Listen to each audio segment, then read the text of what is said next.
48 साल की सुष्मिता सेन और 11 अफेयर्स। जी हाँ, ऐसे ही सोशल मीडिया पर सुष्मिता को अफेयर्स को लेकर के ट्रोल नहीं किया जाता है, बल्कि इसके पीछे कई कारण हैं।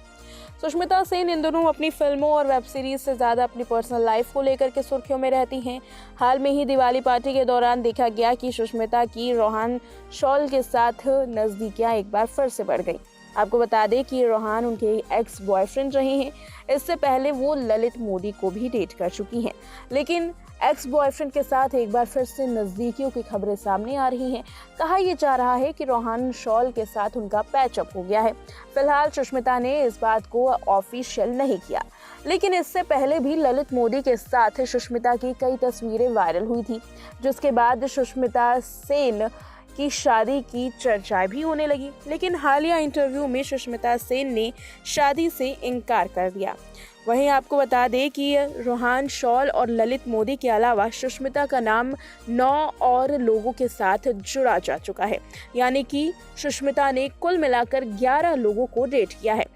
इन 9 लोगों का जो नाम सामने आया है, इसके बाद हर कोई दंग रह गया। 48 साल की उम्र में 11 लोगों के साथ डेट करने वाली सुष्मिता सेन अपनी रिलेशनशिप को लेकर के चर्चाओं में ही रहती हैं। खास बात तो ये है कि 11 लोगों के साथ डेट करने के बावजूद भी सुष्मिता का रिश्ता किसी के साथ कंफर्म नहीं हुआ और ना ही सुष्मिता ने इसे करने की कोशिश की है। बात करें उनके रिश्तों के बारे में, तो हाल में ही जो लिस्ट सामने आई है, इसको सुनने के बाद आप भी हैरान हो जाएंगे। रोहान शॉल और ललित मोदी के अलावा कहा यह जाता है कि सुष्मिता सेन ने रणदीप हुड्डा को 3 सालों तक डेट किया था। दस्तक की शूटिंग के दौरान सुष्मिता ने विक्रम भट्ट को भी डेट करना शुरू किया था। मीडिया रिपोर्ट्स तो ये भी कहती है कि सुष्मिता ने पाकिस्तानी क्रिकेट टीम के कैप्टन वसीम अकरम को भी डेट किया था। एक रियलिटी शो में इनकी नज़दीकियां बढ़ गई थी। डायरेक्टर मुदस्सर अजीज और सुष्मिता सेन के रोमांस करने की तस्वीरें भी सामने आई थी।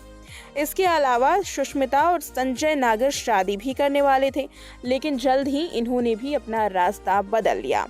इम्तियाज खत्री और सुष्मिता के साथ गोवा में रैंप वॉक करते हुए दिखाई दिए थे। फिर अफेयर की खबरें इनके साथ भी सामने आई थी। वहीं मुंबई बेस्ड बिजनेसमैन ऋतिक और सुष्मिता का नाम एक साथ जोड़ा गया था, लेकिन जल्द ही इनका रिश्ता भी खत्म हो गया। हॉटमेल के फाउंडर सबीर भाटिया के साथ भी सुष्मिता की डेटिंग की चर्चाएं हो रही थी। कहा तो ये भी जाता है कि सुष्मिता को सबीर ने 10.5 कैरेट का डायमंड भी गिफ्ट किया था। इसके बाद सुष्मिता सेन का नाम जोड़ा जाता है उनके अपने ही मैनेजर बंटी सचदेवा के साथ। बता दें कि दोनों के रोमांस की खबरें सामने आई तो लोगों का ध्यान सुष्मिता और बंटी सचदेवा के रिश्तों पर भी चला गया। तो ये थे वो 11 लोग जिनको सुष्मिता सेन डेट कर चुकी हैं, और इन 11 लोगों के साथ सुष्मिता की कई कंट्रोवर्सियां जुड़ी हुई हैं। बात करें सुष्मिता के रिलेशनशिप की, तो हालिया वो अपने एक्स बॉयफ्रेंड के साथ एक बार फिर से रिलेशन में आ चुकी हैं। सुष्मिता सेन को रिलेशनशिप में आना तब सबसे ज़्यादा भारी पड़ गया था जब ललित मोदी के साथ उनका नाम जुड़ा था। ललित मोदी पर फिलहाल कई केस जारी हैं। ऐसे में सुष्मिता सेन के साथ नाम जोड़ने को लेकर कई सुर्खियां बनी थी, और ये सुर्खियां सुष्मिता के लिए काफ़ी ज़्यादा नुकसानदायक रहीं। सुष्मिता को काफ़ी ट्रोल किया गया। यही वजह रही कि सुष्मिता और ललित मोदी ने अपनी राहें अलग कर ली थी।